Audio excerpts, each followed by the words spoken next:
The velvet rope felt heavier than it should have. My fingers traced the brass clasp of my grandmother's clutch purse. Genuine leather from 1952. One of 3 items I still owned that proved my family hadn't always lived paycheck to paycheck. Inside, wrapped in tissue paper soft as a whisper, sat the ring. Platinum band. 3 small diamonds arranged like promises someone had once believed in. Worth maybe $800 if the pawnbroker on 5th Street had been honest. Worth salvation if the dealer at the Silver Monarch was feeling generous. I adjusted the strap of my department store dress.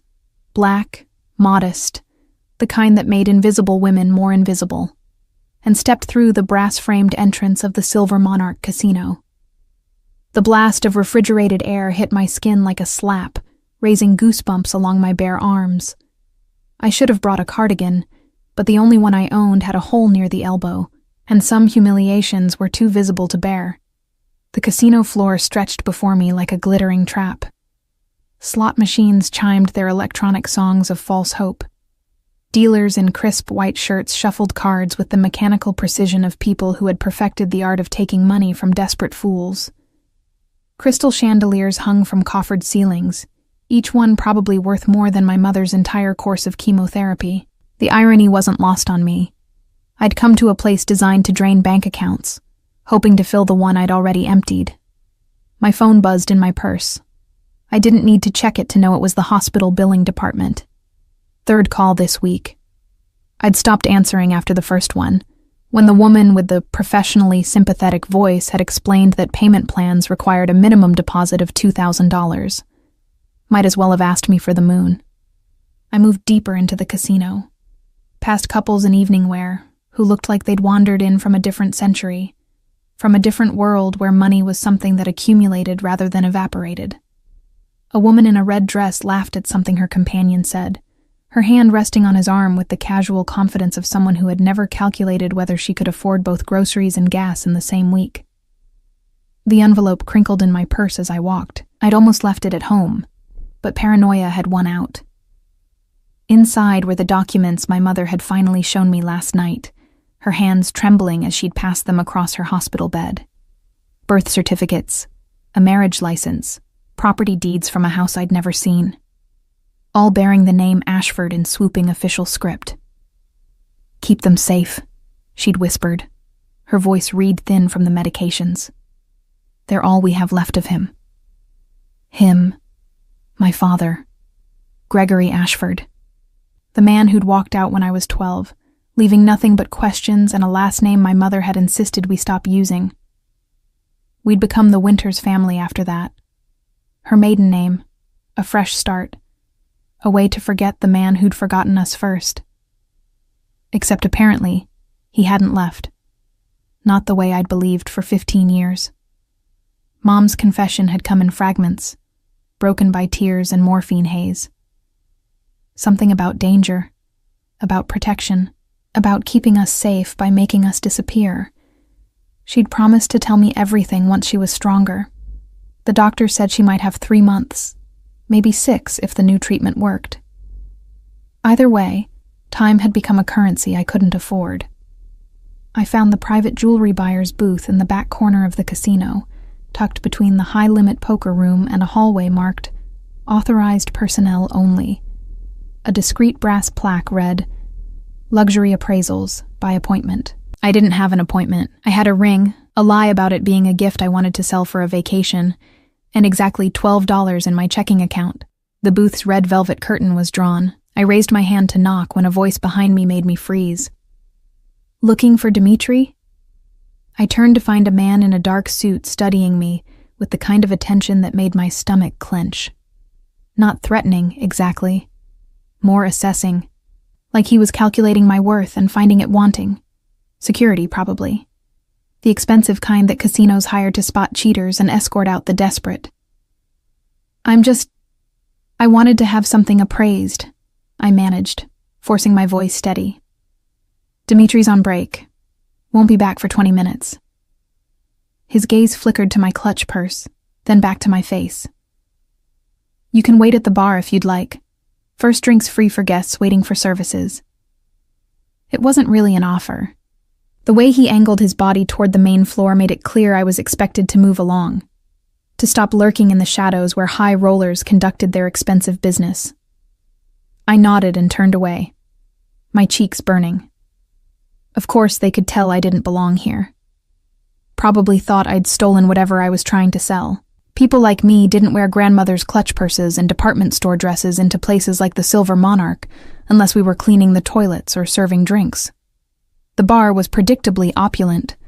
Black marble, gold fixtures, crystal glasses that caught light and scattered it like captured stars.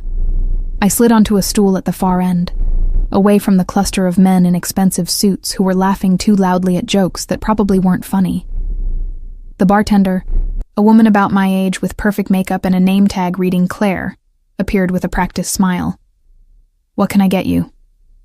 "Just water, please." Her smile didn't falter, but something in her eyes shifted. Pity, maybe, or recognition. One service worker identifying another, someone who knew the weight of bills that outnumbered paychecks. Water and lime, coming up. She moved away, and I set my purse on the bar, trying to look like someone who belonged. Someone who had chosen to be here rather than been forced by circumstances that had slowly tightened around my throat for the past 3 years. That's when I felt it. The envelope, no longer pressing against my side. My hand dove into my purse, fingers scrambling past the tissue-wrapped ring, the expired lipstick, the receipt for Mom's prescriptions.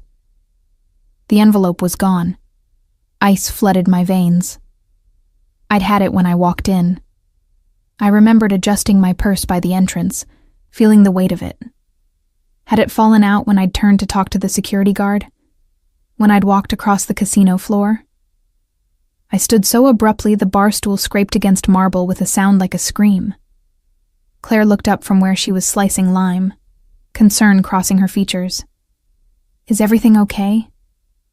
"I dropped something. I didn't finish the sentence. Just grabbed my purse and headed back the way I'd come, scanning the carpet with growing desperation. Those documents were the only proof I had of who my family really was. Mom's insurance was under Winter's.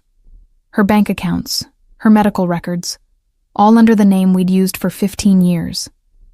Without those papers, without proof of the Ashford name, I couldn't access the trust fund she'd mentioned in her morphine-addled confession. Couldn't prove I was the daughter of the man who'd apparently left us something more than abandonment. The envelope wasn't by the jewelry buyer's booth, wasn't along the path I'd walked. I retraced my steps to the entrance, my heart hammering against my ribs hard enough to hurt. A janitor was sweeping near the brass doors. I hurried over.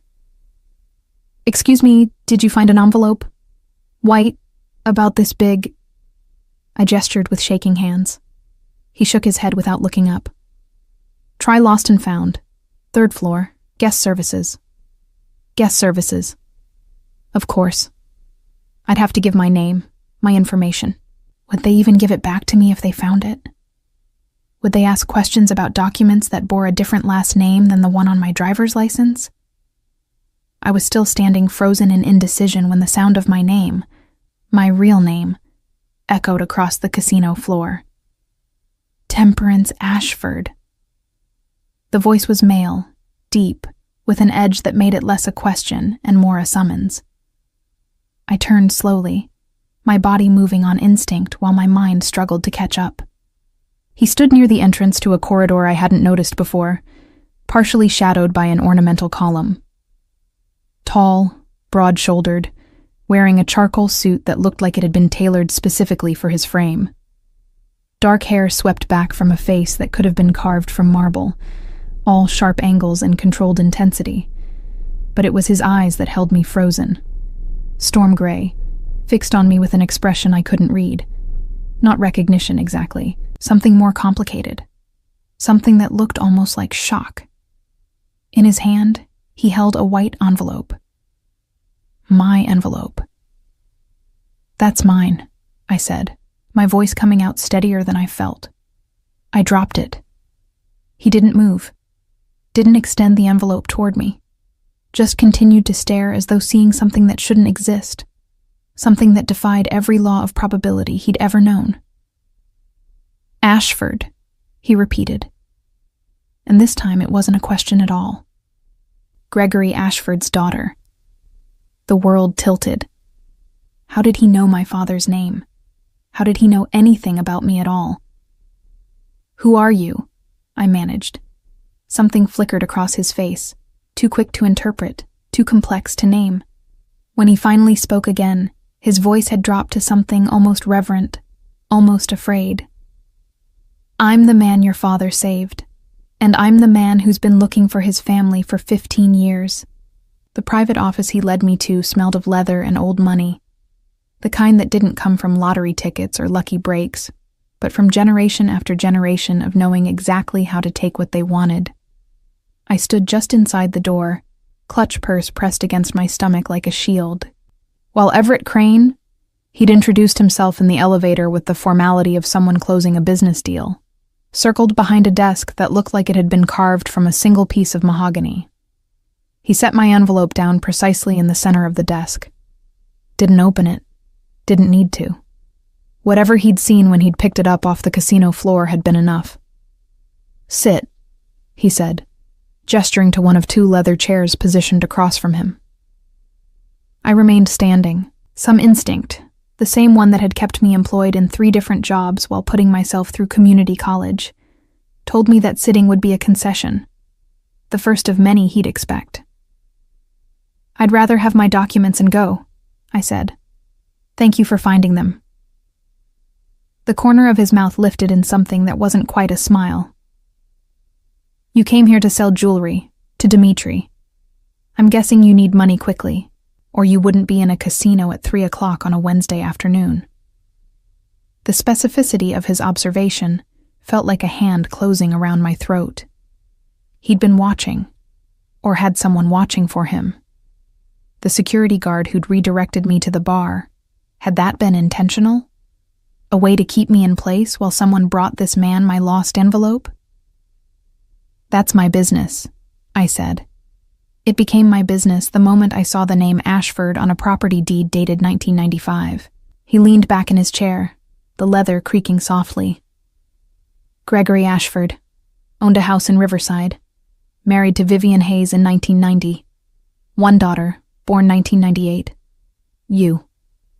My fingers tightened on my purse. You went through my documents. I memorized them in approximately 30 seconds. His voice remained level, almost casual, like we were discussing the weather rather than my private family history.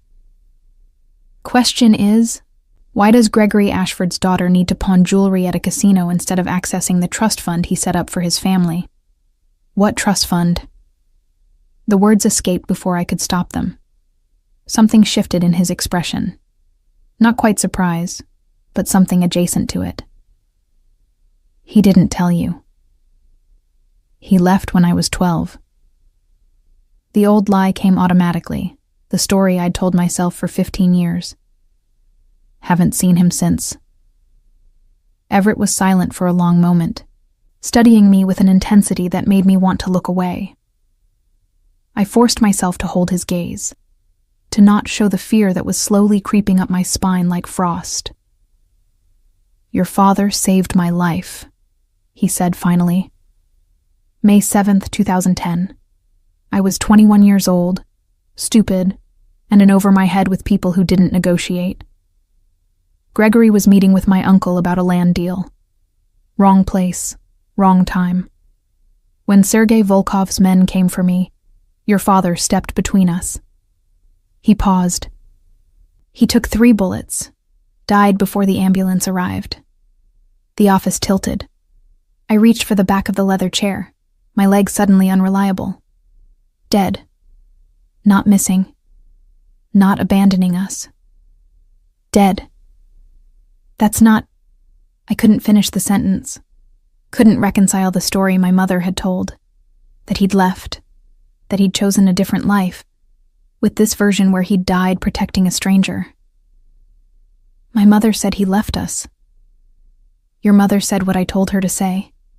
A new voice, elderly and rough as gravel, came from the doorway.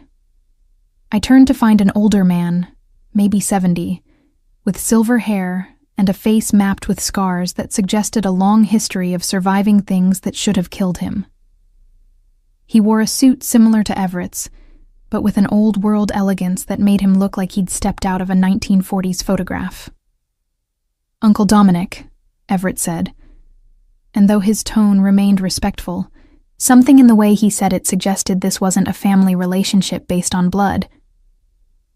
"I didn't call for you yet. You found the Ashford girl. You think I wouldn't hear?" The old man's gaze fixed on me with an assessment that felt like being x-rayed. "She looks like him. Same stubborn chin. Same eyes that don't know when to stop looking." "Sit down, Miss Ashford," Everett said again. And this time I did, because my legs had stopped being reliable. Dominic moved into the office with careful steps, settling into the other leather chair with a sigh that spoke of old injuries and older regrets. "Your father wasn't supposed to be there that day.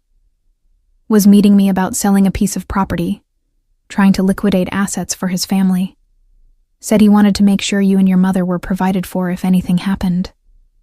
His weathered hand lifted in a gesture toward Everett. "Then Volkov's crew showed up. 5 of them. Your father was unarmed. Didn't matter. He saw a kid about to die, and he moved. The tissue-wrapped ring in my purse suddenly felt impossibly heavy. All those years thinking he'd abandoned us, that he'd chosen something else over his family, and he'd been dead. Protecting someone else's family because that's who he'd been. The kind of man who stepped in front of bullets for strangers. Why didn't you tell us?" My voice came out broken. "Why let us think he'd left?" "Because Volkov didn't die that day," Everett said quietly. "His brother did. 2 of his cousins. When Sergei realized Gregory wasn't connected to my family, that he was just a civilian in the wrong place, it made him even angrier. Random chance. Random death.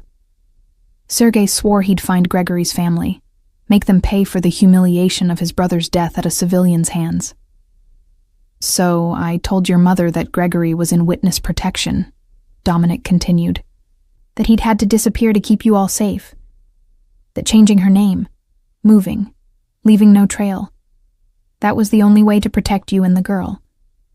She believed me because she wanted to believe he'd chosen to protect you, even from a distance." "But he was already dead," I said numbly. "Already dead," Dominic confirmed. "And Sergei Volkov was very much alive.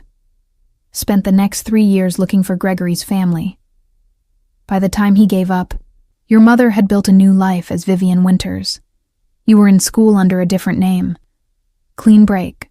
Safe. Until now." Everett's voice cut through the heavy silence. "Sergei retired to Miami in 2018. Died last year. Natural causes, surprisingly. His nephew Anton took over the organization. And Anton has a memory like a filing cabinet. When one of my men, being careless, ran a background check on you last week, it pinged in Anton's network." The world crystallized into sharp, terrible focus. "You've been watching me." "For 6 days," Everett confirmed. "Since Anton's people started asking questions about a Temperance Winters who used to be a Temperance Ashford. Since they connected you to the man who killed 3 Volkovs 15 years ago. I didn't kill anyone. My father was protecting what's mine." Everett leaned forward, his gray eyes holding mine with an intensity that felt like being pinned by light. "Which makes his family my responsibility. A debt I've carried for 15 years. A debt I finally have the chance to repay." "I don't want your money," I said automatically. "Not offering money." He reached into his desk drawer and withdrew a photograph, slid it across the polished wood toward me. "I'm offering protection. Because as of yesterday, Anton Volkov knows where you live, where you work, where your mother is receiving treatment." The photograph showed my mother's hospital, the entrance I used every evening. But it wasn't taken from the parking lot or the street. It was taken from inside, from the hallway on her floor, from outside her room. My mother's room number, clearly visible on the door. 3:21. The date stamp in the corner read, yesterday. 2:34 p.m. The exact time I'd been at work, serving coffee to people who didn't tip. How did they... I couldn't finish the question. Didn't need to. Anton's people are thorough, Dominic said, and patient. They've been watching you longer than we have, probably since Everett's man ran that background check. So what do I do? The question came out small, defeated. Nothing like the voice I'd used to negotiate payment plans with hospital billing departments, to explain to landlords why rent would be 3 days late. Go to the police? Everett's laugh was soft and utterly without humor. And tell them what? That the nephew of a dead Russian mobster might be interested in you? That you have photos of a public hospital?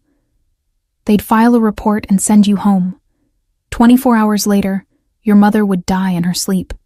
Medical complication. Very tragic. Very common in cancer patients. Then what? My voice rose despite my efforts to control it.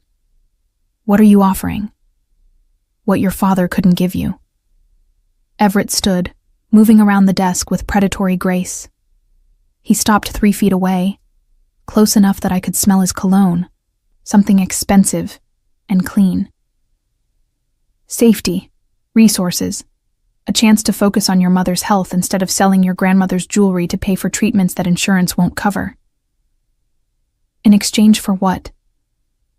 For letting me fulfill a promise I made to a dying man. His voice dropped. Gregory's last words were, "Take care of them." I didn't know who they were. Didn't know he had a family until today. Now I do.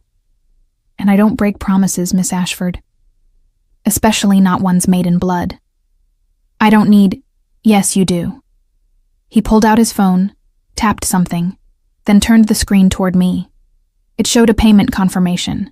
Memorial General Hospital. Patient, Vivian Winters. Balance, $0. You are 0. I already paid it, Everett said simply. All of it, including the experimental treatment her oncologist wants to try. The one your insurance company denied 3 times. I couldn't breathe. The number at the bottom of the screen, $47. All 0. Represented more than I'd earned in 2 years. Represented every sleepless night, every declined credit card, every humiliation of explaining to medical professionals that I would pay. I would find a way. Just please, don't stop treating her. I didn't ask you to do that. Your father didn't ask permission to die for me. Everett pocketed his phone. Consider it the first installment on a debt I'll never be able to fully repay. And the rest? I forced myself to ask. What do you expect from me? For now, move into a property I own. Secure building, 24-hour security, all expenses paid. Let me assign someone to watch your mother's hospital room, and... He paused, something almost apologetic crossing his features. Stop working at the diner. Anton knows you're there. Makes you too vulnerable. I need that job. Not anymore. The presumption in those 3 words lit a spark of anger in my chest, burning through the numbness. You don't get to just rearrange my entire life because you feel guilty. I don't feel guilty, Everett said, his voice hardening. I feel responsible. There's a difference. And whether you accept my protection willingly or not, you're getting it. Because the alternative, letting Anton Volkov settle a 15-year-old grudge by hurting you and your mother, isn't something I can allow. Can't allow. I stood, purse clutched against my chest. You don't own me. No, his eyes met mine, storm gray and absolutely certain. But I owe you. And I always pay my debts, Miss Ashford. Always. The weight of his certainty, of his absolute conviction that he had the right to upend my entire existence because of something my father had done 15 years ago, pressed down on my shoulders like physical force. I need to think, I managed. Think fast. Dominic's rough voice cut in. Anton's people are probably watching the casino right now, waiting to see where you go when you leave. Unless you want them following you back to that apartment with the broken lock on Maple Street, I suggest you start making decisions. They knew where I lived, knew about the broken lock I'd been meaning to fix for 2 months, had probably been inside, looked through my things, cataloged every vulnerability and weakness they could exploit. How long? I asked. How long do I have to decide? Everett checked his watch. Platinum, simple, probably worth more than my car. Dimitri's shift at the jewelry window ends in 40 minutes. I'll have him buy your grandmother's ring. Full appraisal value plus 20%. That should give you enough to feel like you made the decision yourself. His gaze locked with mine. But after that, Miss Ashford, you're getting in a car with people I trust. Whether it's because you want to or because you're smart enough to know you don't have another choice is up to you. Not a request. Not even really an offer. Just a statement of fact, delivered by a man who'd spent 15 years building an empire that could protect what he considered his. And apparently, thanks to my father's sacrifice, I'd just become something he considered his to protect. The apartment Everett's people moved me into wasn't an apartment at all. It was a fortress disguised as luxury. 23rd floor of a building that required 3 separate security clearances just to reach the elevator. Floor-to-ceiling windows overlooking the city. Kitchen appliances I didn't know how to operate. A bathroom larger than my entire previous living space. I stood in the center of the living room, still holding my grandmother's clutch purse, now containing $840 from the ring sale, plus the documents Everett had returned, and tried to process how my life had been completely reorganized in the span of 4 hours. The building has a doorman 24/7, the woman who'd escorted me up was saying. Her name was Irina, mid-40s, with silver-threaded dark hair, and the kind of alertness that suggested she'd been hired for more than her ability to carry luggage. Groceries can be delivered directly to your unit. There's a gym on the 15th floor, pool on the roof. Mr. Crane has arranged for anything you need to be billed to his account. I can pay for my own groceries, I said automatically. Irina's expression didn't change. Of course. The option is simply available if you prefer. After she left, I walked through the apartment slowly, cataloging its impossible luxuries. The bed was king-sized with sheets that felt like water under my fingertips. The closet was walk-in, currently empty except for a note on embossed cardstock. Clothing allowance arranged.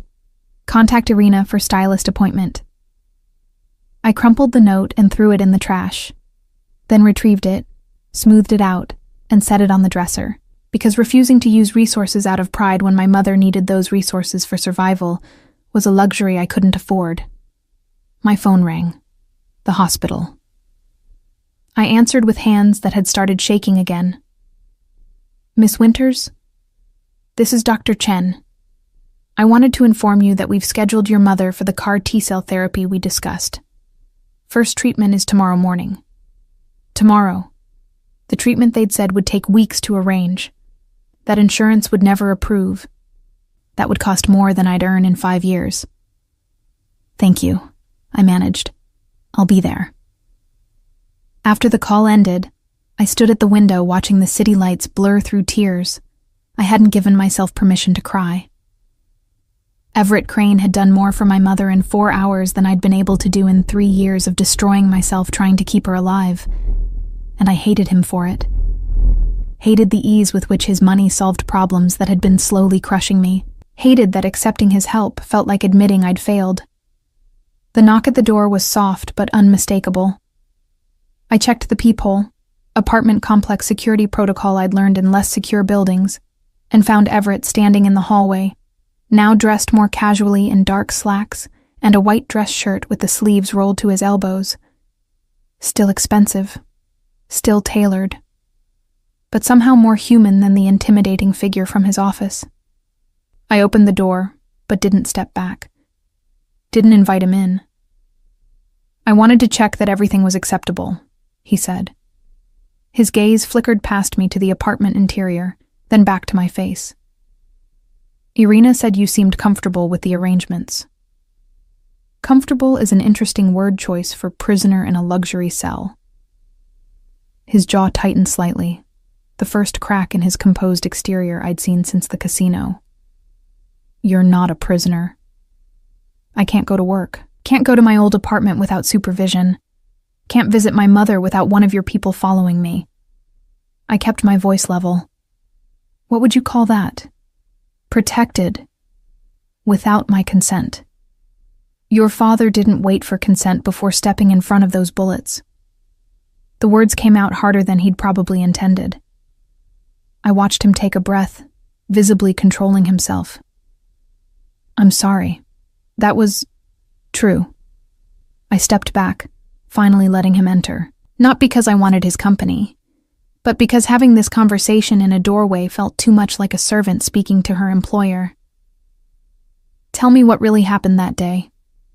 Not the sanitized version. The truth." Everett moved to the windows, keeping careful distance between us.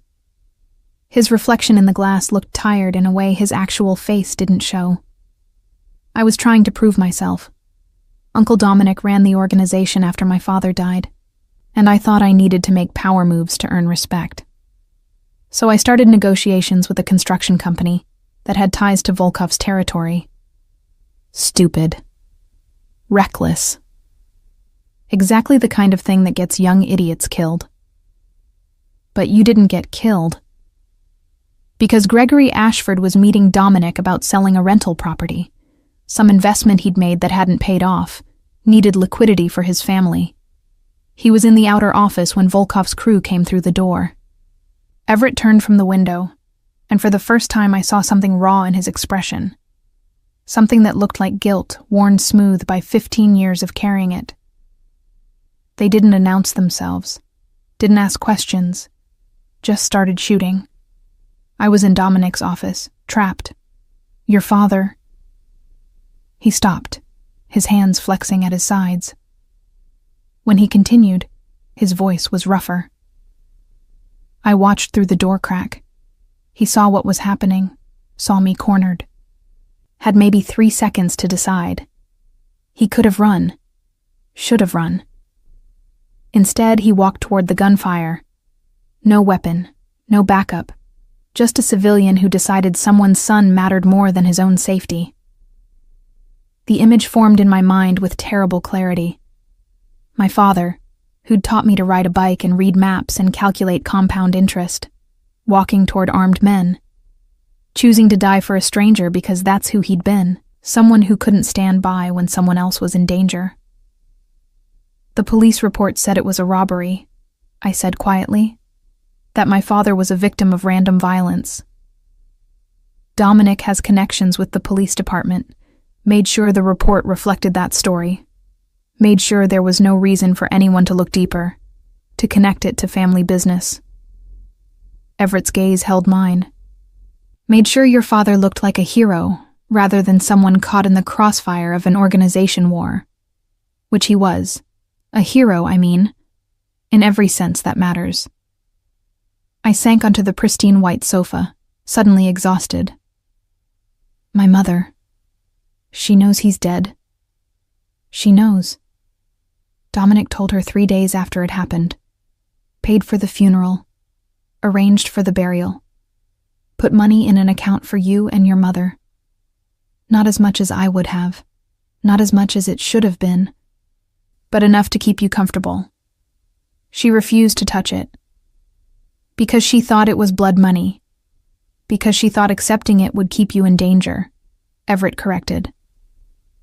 "Dominic told her that Gregory had made enemies, that those enemies might come looking for his family, that the best protection was to disappear. New name, new city, no connection to Gregory Ashford or anyone who'd known him. Except you never stopped looking for us." Something shifted in his expression. Not quite surprise, but recognition that I'd understood something important. "I asked Dominic every year. Did we find them? Are they safe? Did Gregory's daughter get to grow up without knowing her father died because of me?" He moved to the chair across from the sofa, sitting with careful precision.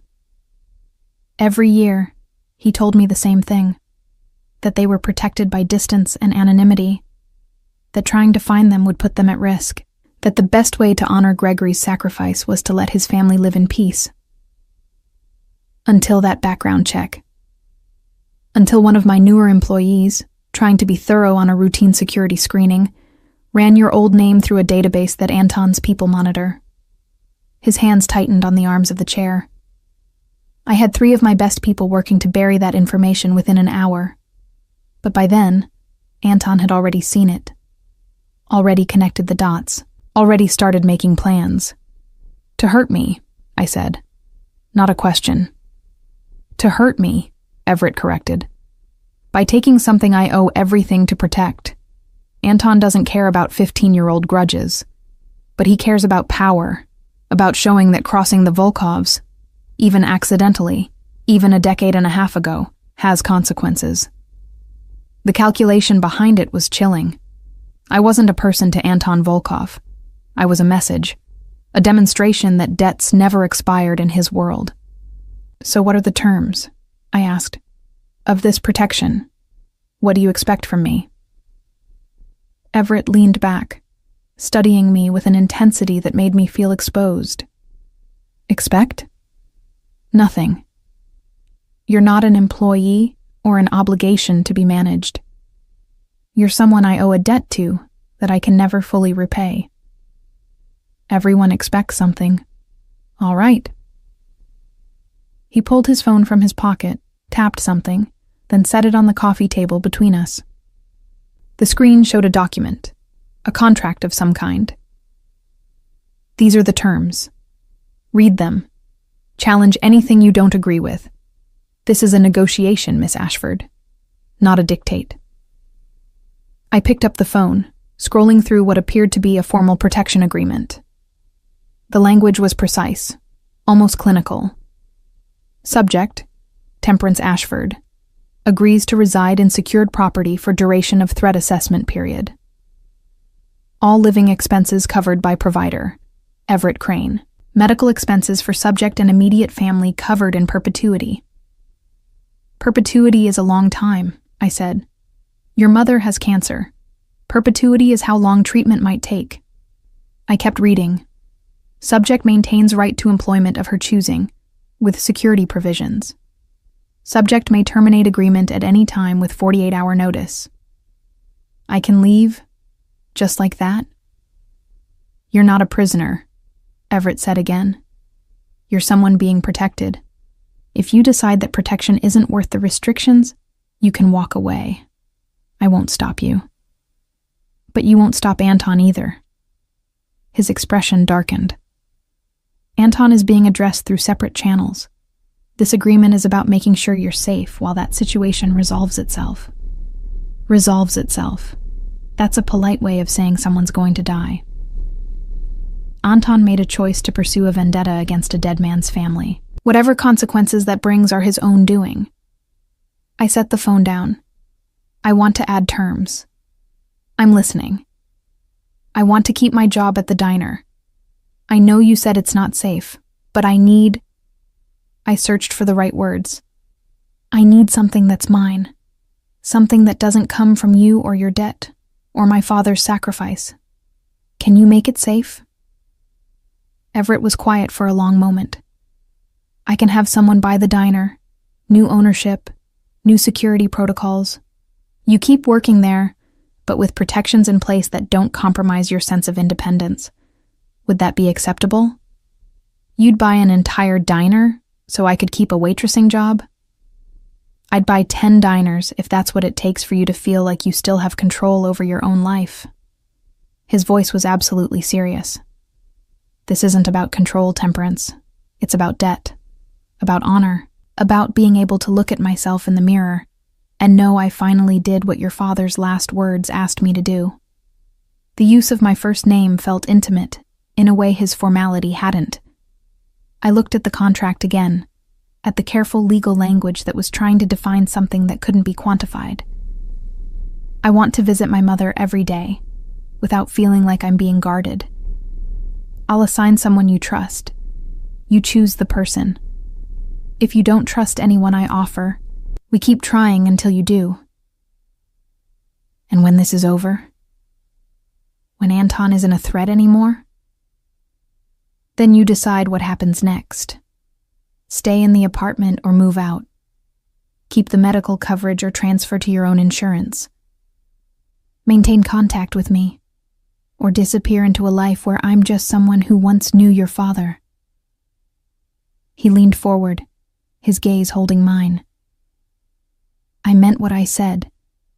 You're not a prisoner. You're not an investment. You're the daughter of a man who saved my life. And that means you get to choose your own path. I'm just trying to make sure you survive long enough to walk it. The exhaustion that had been building all day finally crested. I was so tired of being strong, tired of calculating whether I could afford both gas and groceries, tired of watching my mother slowly die because I couldn't earn money fast enough to save her. I'll sign, I said, with my additions about the job and choosing my own security. I'll have my lawyer add the amendments tonight. You'll have a new contract in the morning. Everett stood, moving toward the door. He paused with his hand on the handle. Your father was the best person I never got to know. I hope you know that. I don't know anything anymore, I admitted, except that the man I thought abandoned me actually died protecting someone else's family, which means I've been hating a hero for 15 years. He would have forgiven you. Everett's voice was soft. He forgave me for putting him in that position in the first place. That's what heroes do. After he left, I stood at the window for a long time, watching the city lights and thinking about sacrifice, about the different ways people paid debts, about how my father had given his life in 3 seconds, and how Everett Crane was spending 15 years trying to earn the right to be worth that sacrifice. Tomorrow, I would visit my mother and try to explain why our entire world had changed overnight, why the man we'd thought abandoned us had actually saved us in the only way he knew how, why I'd just agreed to let a stranger upend my life because refusing would be an insult to my father's memory. But tonight, for the first time in 3 years, I would sleep in a bed where I didn't have to calculate the cost of comfort, where I didn't have to choose between safety and survival. It felt like betrayal and salvation all at once. The hospital room smelled the same, antiseptic and resignation, with an underlying note of flowers that were already wilting in their plastic vase.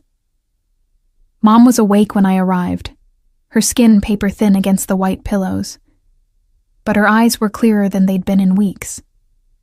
The new treatment was working, or at least it was fighting. You changed your hair, she said, her voice still reedy but stronger. More mom than the morphine shadow she'd become. I hadn't changed my hair. I'd just washed it with shampoo that cost more than my old weekly grocery budget, blown it dry with a dryer that belonged in a salon. The difference was visible enough that she'd noticed. Things have changed, I said, pulling the visitor chair close to her bed. Behind me, in the hallway, I could feel Irina's presence. She'd driven me here, walked 3 steps behind me through the parking garage, positioned herself where she could watch both the door and the window. Not intrusive. Just there, a constant reminder that my life wasn't entirely my own anymore. Changed how? Mom's eyes, still sharp despite the illness ravaging her body, tracked my expression, reading the truth before I could figure out how to frame it. So I told her. Not everything. Not the details about Anton Volkov or the threats, or the men who'd photographed her hospital room door. But enough. About the documents. About meeting Everett. About learning that Gregory Ashford hadn't abandoned us at all. She cried. Silently, tears tracking down her hollow cheeks while her hand gripped mine with surprising strength. I wanted to tell you, she whispered. So many times. But Dominic said, keeping you away, keeping you angry at your father, was the only way to keep you safe. If you hated Gregory, you'd never try to find him. Never ask questions that would lead back to that world. You let me hate him for 15 years.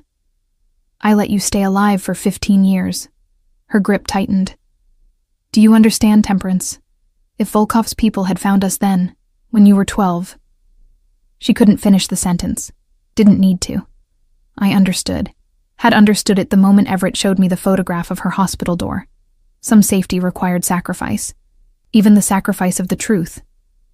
The treatment is working, I said, changing the subject to something that didn't feel like standing on the edge of an abyss.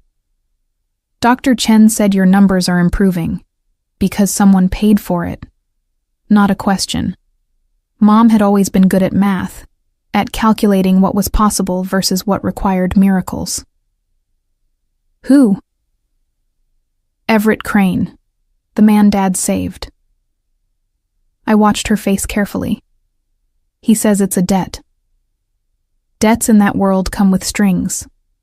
He wrote a contract. I can show you. It's actually very clear about what's expected, which is essentially nothing except letting him keep us safe until the threat is gone. Threats don't just go away in that world, sweetheart. Mom's eyes closed briefly, exhaustion pulling at her. They multiply. Or they get temporarily controlled until the next one emerges. So what was I supposed to do? Say no and watch you die because I was too proud to accept help? No.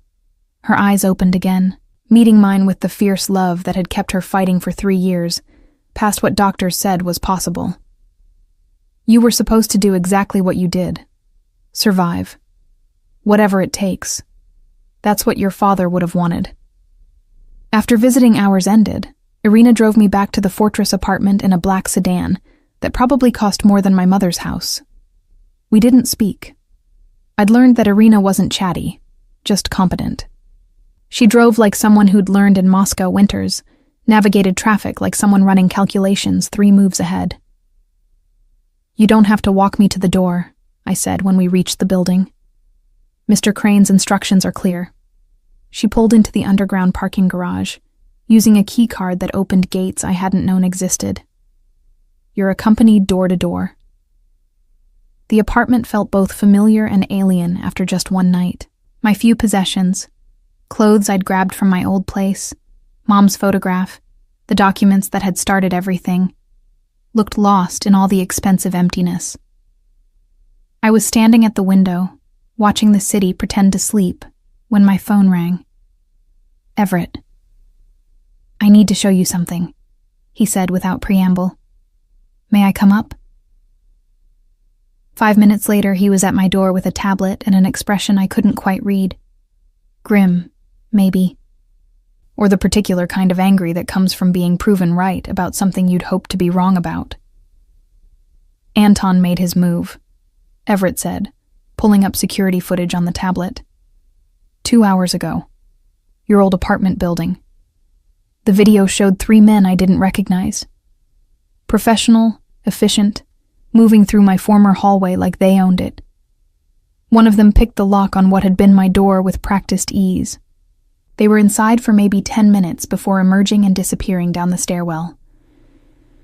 What were they looking for? You. They didn't know you'd moved. Everett swiped to another video, this one from inside what had been my apartment. They left this. The image showed my small living room, now thoroughly ransacked. Drawers emptied, cushions slashed.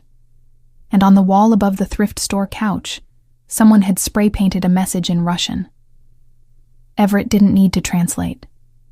The meaning was clear enough in the savage simplicity of it. It says debts paid in blood, he said quietly. Anton's family motto. I sank onto the sofa, staring at the image of my destroyed home. If I'd been there, you weren't. That's what matters. Everett set the tablet down, moving to the kitchen. I heard water running, the soft clink of glass on marble. He returned with 2 glasses of water, offering one. Drink. You're pale. I'm terrified. There's a difference. Terror is a reasonable response to men breaking into your home. He sat across from me, careful distance maintained. But you're not there. You're here, where Anton can't reach you without starting a war he's not ready to fight. How comforting. I'm safe because I'm valuable leverage. You're safe because your father saved my life and I don't break promises. He took a sip of his water, watching me over the rim of the glass. There's a difference. We sat in silence for a moment. Outside, the city continued its endless humming. Inside, I calculated the impossible mathematics of my new life. Safe, but controlled. Protected, but constrained. Surviving because a stranger felt he owed a debt to a dead man. Tell me about him, I said suddenly. My father. What was he like that day, before the shooting? Everett's expression shifted. Surprise, then something softer. Calm. He was talking to Dominic about property values, about school districts. Said he wanted to move you and your mother to a better neighborhood, someplace with good public schools and low crime. He had a photograph in his wallet. You and your mother at what looked like a birthday party. You were wearing a yellow dress and missing your front teeth. I remembered that dress. Remembered the party. My 11th birthday, 3 months before he died.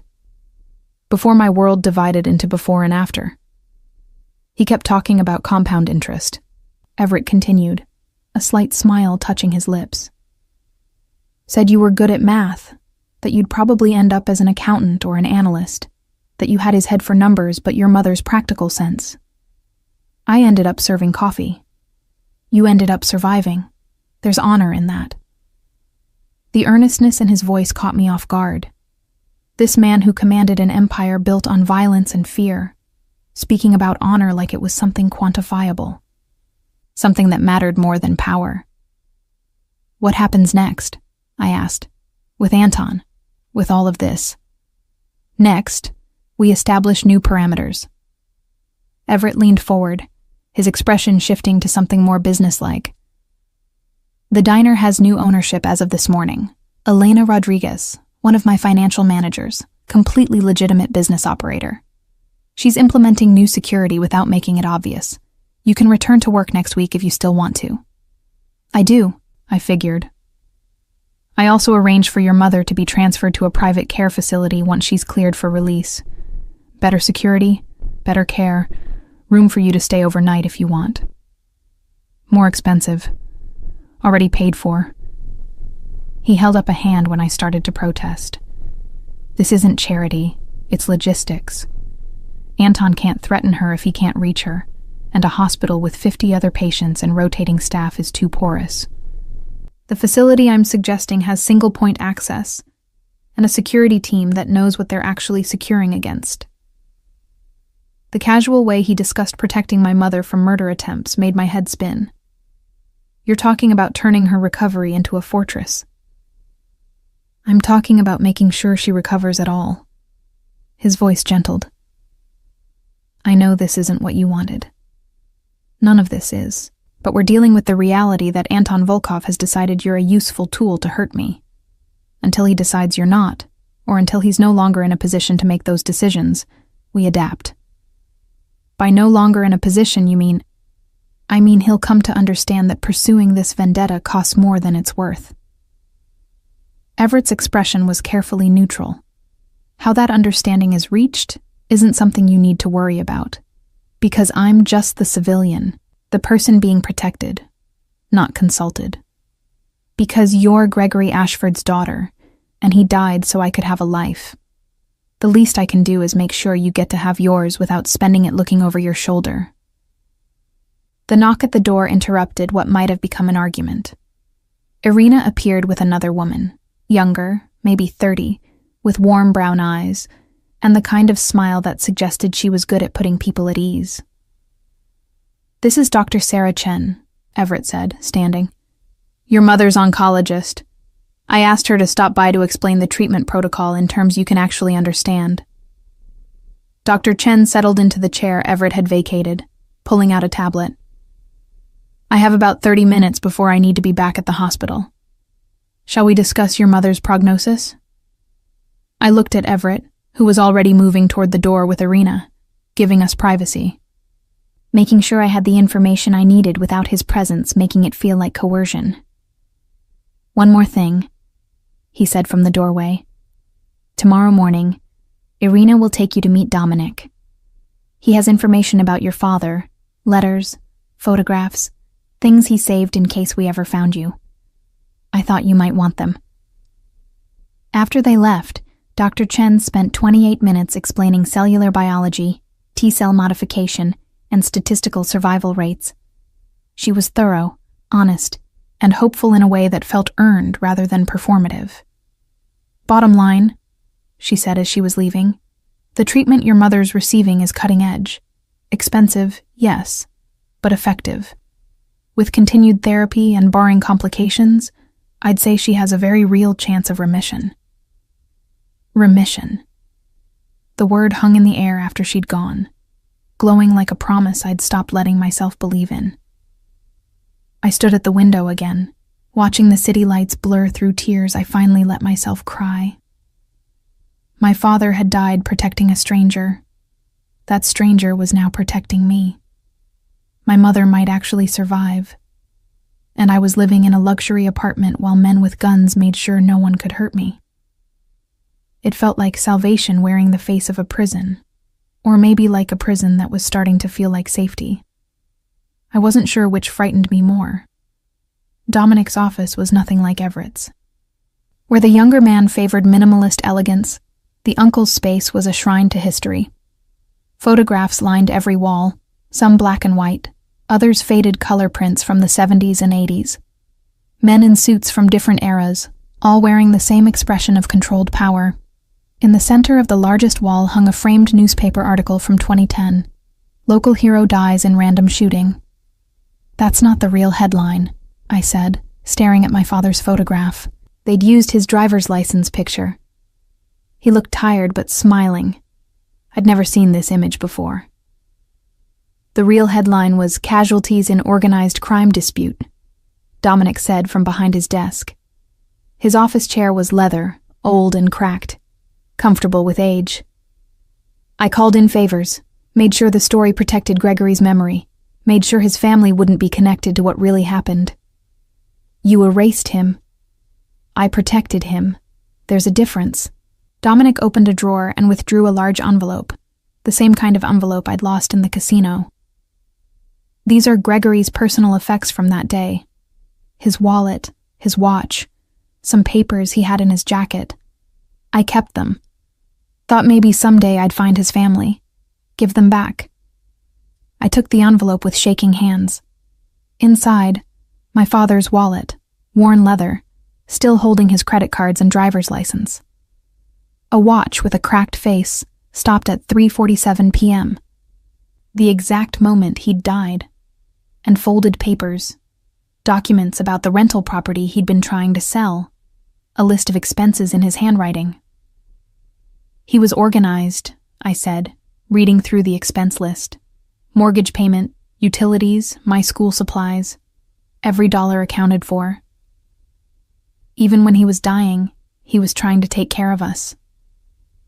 He talked about you in that waiting room, showed me the photograph in his wallet, said his daughter was good at math, that she got that from him." Dominic's weathered face softened slightly. "Said he wanted to make sure you never had to worry about money the way he had, that you'd go to college, have opportunities he didn't." I carefully returned everything to the envelope except the photograph. The one of me in the yellow dress, missing my front teeth, grinning at the camera like the world was good and safe and permanent. Mom was in the background, laughing at something out of frame. We'd been happy. I'd forgotten we'd been happy. "Everett said you've been looking for us for 15 years. Not actively. Anton's men were looking, so we had to be quiet about it. But I had people checking occasionally. Different databases, different approaches. Your mother did a good job disappearing." He pulled out another envelope, newer. "These are letters." "Letters?" "Gregory wrote to you and your mother. Every month for the 6 months before he died. Never mailed them. Too dangerous. I found them in his apartment when we were clearing it out." Dominic slid the envelope across his desk. "Thought you should have them." I opened this envelope more slowly. Inside were 6 letters, each addressed in my father's careful handwriting. To my girls. To Vivian and Temperance. The postmark dates were never filled in. Letters meant to be sent but kept safe instead. I can't read these here, I managed. Take them. They're yours. Dominic stood, moving to the wall of photographs. Your father was a good man, Temperance. Better than most who end up in rooms where people die. He didn't belong in that world, but when it came for him, he didn't run. That takes a particular kind of courage. It takes stupidity, I said bitterly. He should have saved himself. Should have let Everett handle his own problems. Maybe. Dominic turned to face me. But then Everett would be dead. And you'd still be burying your mother because there wouldn't be anyone with the resources and the debt to help. Sometimes stupid choices have better outcomes than smart ones. The ruthless pragmatism in his voice reminded me that these men, for all their talk of honor and debt, operated by mathematics I'd never been taught. Cost-benefit analysis where the costs were measured in lives and the benefits in power. What does Everett really want from me? I asked. Beyond the debt and the protection, what's his endgame? To not be the man who let Gregory Ashford's daughter get hurt after her father died saving him. Dominic returned to his desk, his movements showing his age in a way the rest of him disguised. You think you're just an obligation to him? You're not. You're proof that what Gregory did meant something, that the sacrifice was worth it. So I'm supposed to be his absolution. You're supposed to be safe. What you choose to be beyond that, grateful, resentful, indifferent, is your business. I left Dominic's office with 2 envelopes and more questions than answers. Irina was waiting in the hallway, patient as always. We'd developed a rhythm over the past week. She drove. I pretended not to notice her constant vigilance. We didn't talk much, but the silence had become comfortable. She knew when I needed space and when I needed the small gesture of a coffee stop.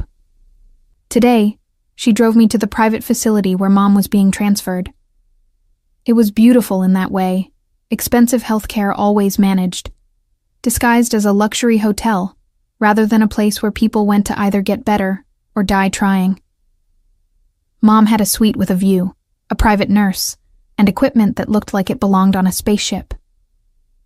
This is too much, Mom said when I arrived, but her eyes were clearer than they'd been in months, and her skin had color that wasn't just the flush of medication. It's what you need. I set the envelopes on her bedside table. I brought you something. From Dad. I watched her face crumple as I explained about the letters, about the wallet and watch. She held the photograph with trembling hands, tracing the outline of our younger, happier faces. He carried this everywhere, she whispered. I remember when it was taken. You'd just lost that tooth eating an apple. You were so mad because you'd wanted it to fall out at school so you could show your friends. We read the letters together. Dad's handwriting was steady, his words careful. He talked about wanting to build us a tree house, about teaching me to drive someday, about growing old with Mom and watching me graduate college. Normal dreams from a man who'd died protecting a stranger. He loved us, Mom said, folding the last letter with shaking hands. Even knowing he was putting himself at risk working near those people, he kept trying to provide for us. That's what the property sale was about, getting enough money to move us somewhere safer. And instead, he got killed. Instead, he saved someone. Mom's hand found mine. Don't resent Everett for living, Temperance. Your father wouldn't have wanted that. But I did resent him. Not for living, exactly.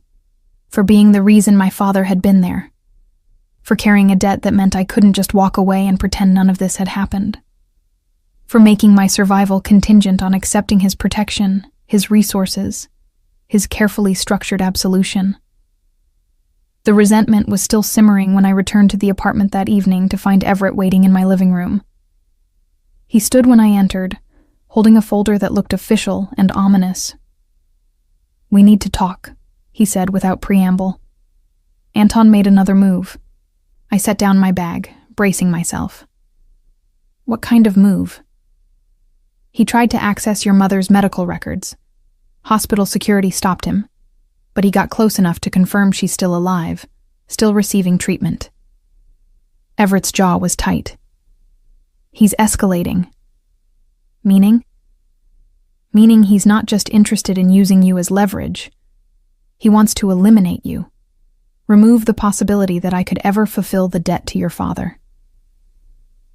Everett opened the folder, revealing surveillance photos. Anton Volkov was younger than I'd expected, maybe 40, with sharp features and expensive clothes.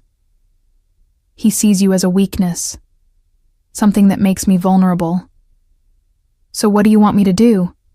Hide better? Disappear? I want you to understand what you're up against. Everett set the folder on the coffee table, his expression harder than I'd seen it.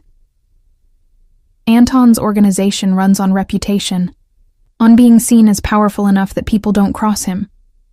You represent a debt that's more important to me than avoiding conflict with him. That makes me unpredictable in his eyes. Dangerous. So this is about you. This is about the fact that your father saved my life. And I won't let the consequences of that sacrifice include his daughter getting hurt.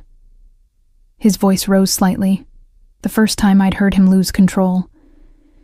You want to make this about my guilt? Fine. I'm guilty. Guilty of being young and stupid and putting people in danger. Guilty of living when Gregory died.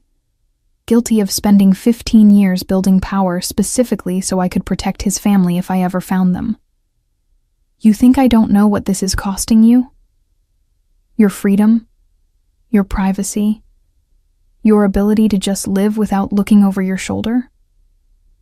Then let me go. The words came out before I could stop them. If you really care about what I want, let me disappear again. New name, new city, no connection to you or Anton or any of this. I tried that. Everett pulled out his phone, tapped something, then showed me the screen. It displayed a dossier, my complete history from the past 5 years. Every address, every job, every hospital visit with my mother. Anton's people built this in 3 days. You think changing your name again will help? He'll find you in a week, and next time, I won't be there to run interference. I sank onto the couch, defeated. So what's the solution? The solution is we stop running and start fighting back. Everett sat across from me, his posture shifting to something more calculated. Anton only has power because people are afraid of him. If we show him that coming after you comes with cost he's not willing to pay. You're talking about war. I'm talking about ending a threat. His eyes met mine, storm gray and absolutely certain. Your father died protecting me. I won't dishonor that by letting his daughter live in fear, because I was too cautious to do what's necessary. What's necessary meaning someone dies. Someone who's already chosen to die by threatening what I'm sworn to protect. Everett leaned forward. I'm not asking your permission, but I'm telling you what's coming. Anton won't stop until he's stopped, and I have the resources, the people, and the motivation to make sure he doesn't get another chance to hurt you or your mother. The weight of his conviction pressed against my chest like physical force. This man had spent 15 years preparing for the moment he could repay a debt. And now that moment had arrived. He wouldn't be deterred by my discomfort with his methods. I don't want anyone to die because of me, I said quietly. No one's dying because of you. They're dying because they made a choice to threaten innocent people. His voice softened slightly. I know this isn't the life you chose, but it's the life your father's sacrifice bought you. And I intend to make damn sure that sacrifice wasn't wasted. After he left, I stood at the window again, watching the city pretend to be peaceful. Somewhere out there, Anton Volkov was planning his next move. And somewhere closer, Everett Crane was planning to end him, and I was caught between them. A debt made flesh, carrying the weight of my father's final 3 seconds. The call came at 2:47 a.m. I knew because I'd been awake, staring at the ceiling of my expensive prison, thinking about my father's letters. About the man who'd written about teaching me to drive, who'd died before I'd ever sat behind a wheel of a car. Temperance. Everett's voice was controlled, but I heard the urgency beneath it. Don't panic. Your mother is safe. Those 4 words told me everything. If she was safe, it meant she'd been in danger. If he needed to tell me not to panic, something had happened that should make me panic. What happened? Anton's people tried to access the facility. They didn't get past the front desk, but they tried. A pause. We're moving her. Now. Irina is already on her way to you. Moving her where? Somewhere he can't reach. I'll explain when you get here. The line went dead. I was dressed in 2 minutes, had my bag packed in 3. By the time Irina knocked, I was standing by the door with my heart hammering against my ribs. The drive took 40 minutes through empty streets. Irina drove faster than usual, her attention split between the road and the rearview mirror, checking for tails, making sure no one followed us to wherever we were going. We ended up at a private airfield on the outskirts of the city. A small jet waited on the tarmac, stairs already lowered. Everett stood at the base, dressed in dark clothes that made him look dangerous in a way his usual suits didn't. Behind him, a medical team was loading equipment into the plane's cabin. Your mother's already on board, he said as I approached. Sedated for the transfer. Dr. Chen is with her. Where are we going? Montana. I have a property there. Isolated, secure, off any grid Anton's people might monitor. He gestured toward the plane. It's equipped as a mobile medical unit. Your mother can continue treatment there without interruption. For how long? Until it's safe to come back. Or until you decide you'd rather stay. His expression was carefully neutral. The choice is yours. Some choice. Go with you. Or watch my mother die because Anton's men reach her first. Yes. No apology in his voice. That's exactly the choice. I'm sorry it's not better. I climbed the stairs without responding. Inside, the plane was configured with medical equipment on one side and comfortable seating on the other. Mom lay on a stretcher, breathing steadily, IV drips attached to both arms. Dr. Chen sat beside her, monitoring vitals on a tablet. She's stable, the doctor said when she saw me. The transfer went smoothly. We'll have her set up in the Montana facility within 5 hours. 5 hours to where? A private medical compound outside of Missoula, formerly a luxury rehabilitation center, now owned by Mr. Crane, and repurposed for situations like this. Dr. Chen's voice was professional, matter of fact. I'll be staying there with your mother for the duration of her treatment. You're coming with us? Mr. Crane made it worth my while. She smiled slightly. Plus, the case is interesting. Your mother's responding better to the treatment than I expected. I'd like to see it through. The plane took off as the sun was rising, turning the sky the color of bruises. I sat across from my mother's stretcher, watching her chest rise and fall with mechanical regularity. Everett took the seat beside me, close enough that I could smell his cologne. Still expensive, still clean, still a reminder that he came from a world where problems were solved with money and force in equal measure. Tell me the truth, I said. What happened at the facility? Anton sent 4 men, professional, armed. They tried to bribe their way past security first. When that didn't work, they attempted force. 2 security guards were injured, non-fatally. The men were detained and are currently being questioned by people who are very good at getting information. Questioned. You mean tortured. I mean questioned. His voice was flat. Whether that questioning is pleasant is determined by how cooperative they are. And then what? What happens to them after you get your information? Everett was silent for a moment. When he spoke, his voice was softer. Then they disappear. And Anton Volkov learns that there are consequences to threatening what I protect. You're going to kill them. I'm going to make sure they can't hurt anyone again. He met my gaze steadily. If that makes me a monster in your eyes, I can live with that. What I can't live with is letting your mother die because I was too civilized to do what's necessary. We flew in silence after that. Below us, the country spread out in geometric patterns of farmland and forest. From up here, everything looked peaceful, organized, safe. From up here, you couldn't see the violence that men like Everett and Anton inflicted on each other in the name of power and debt and revenge. The Montana facility was exactly what Dr. Chen had described, a sprawling complex built into the side of a mountain, surrounded by forest and accessible only by a single secured road. It looked like a luxury resort. It felt like a fortress. Your mother will have the entire East Wing, Everett said as we toured the facility. Medical staff on call 24/7. Equipment that rivals any hospital in the country. Dr. Chen has full autonomy over treatment decisions. And I'll be where? Wherever you want. There are private accommodations if you want space. Or you can stay in your mother's wing if you prefer to be close.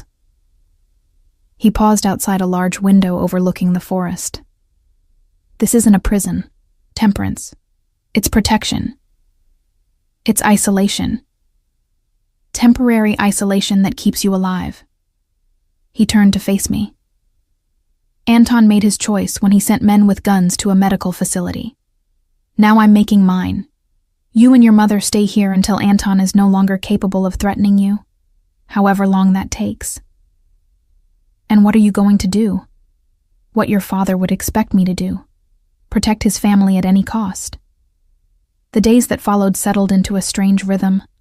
Mom's treatment continued under Dr. Chen's careful supervision. The new protocols were working. Her color improved. Her energy returned in small increments. We read Dad's letters together, shared memories of the life we'd thought we'd lost when he died. He would have liked Everett, Mom said one afternoon. We were sitting in her room, sun streaming through floor-to-ceiling windows that overlooked pristine forest. Gregory always respected people who kept their word, even when it cost them. It's costing us, I pointed out. Our freedom, our choices. Our lives, Mom corrected. He's keeping us alive, Temperance. That's not nothing. Everett visited every 3 days. He'd fly in from wherever he was handling Anton's threat, spend a few hours reviewing security protocols and checking on Mom's progress, then disappear again. We didn't talk much during these visits. What was there to say? He was doing what he felt obligated to do. I was surviving the consequences. It was on his 4th visit, 3 weeks into our Montana exile, that everything changed. He arrived at midnight, which was unusual. Landed the helicopter himself, which was more unusual. When I met him in the facility's main lobby, unable to sleep, restless with the strange captivity of safety, his expression was harder than I'd ever seen it. It's done, he said simply. Anton is gone. Gone meaning dead, along with the key members of his organization who knew about you. Everett moved to the window, looking out at darkness. The rest of his people are being absorbed into friendlier organizations. The threat is eliminated. I should have felt relief. Instead, I felt the weight of what he'd done settling onto my shoulders. How many people died? Does it matter? Yes. He turned to face me. 12. Counting Anton.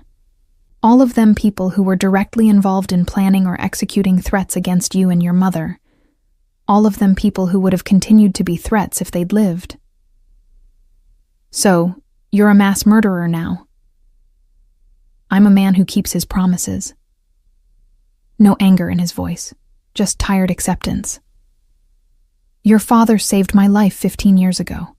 I've spent every day since then building power specifically so I could protect what he died for. Now I have. If that makes me a monster, so be it. What happens now? I asked. We go back to the city? Pretend the last month didn't happen? Now you decide what you want. Everett moved closer, stopping a few feet away, close enough that I could see the exhaustion in his eyes. The apartment is yours if you want it. The medical coverage for your mother continues regardless. The protection detail can be as visible or invisible as you prefer. Or you walk away. New city, new name, complete fresh start. I'll make sure no one ever connects you to any of this again. His voice was absolutely serious. You don't owe me anything, Temperance. Your father paid every debt that could ever exist between our families. What happens next is entirely your choice. I looked at this man who had upended my life in the name of honor, who had paid my mother's medical bills without asking, who had moved us to Montana to keep us safe, who had killed 12 people because they'd threatened what he considered his to protect. I want to visit my father's grave, I said finally. The real one, not the empty cemetery plot we went to for 15 years. Something shifted in Everett's expression. Relief, maybe. Or recognition that I wasn't walking away after all. I'll take you tomorrow, he said. It's a few hours from here. Private property. Land I bought specifically to make sure he had a place worth resting. The grave was on a hillside overlooking a valley that looked like something from a postcard. The headstone was simple granite, with just his name and dates. But the location, peaceful, beautiful, permanent, spoke to the care Everett had taken. I come here sometimes, Everett said as we stood beside the grave. Talk to him about what I'm building, what I'm protecting. Ask him if I'm doing this right. What does he say? Nothing, but I like to think he'd understand why I do what I do. I placed flowers on the grave, wildflowers I'd picked on the walk-up. I'm not going to run, I said. From you or the life you're offering. Not because I owe you anything, but because it's what Dad would have wanted.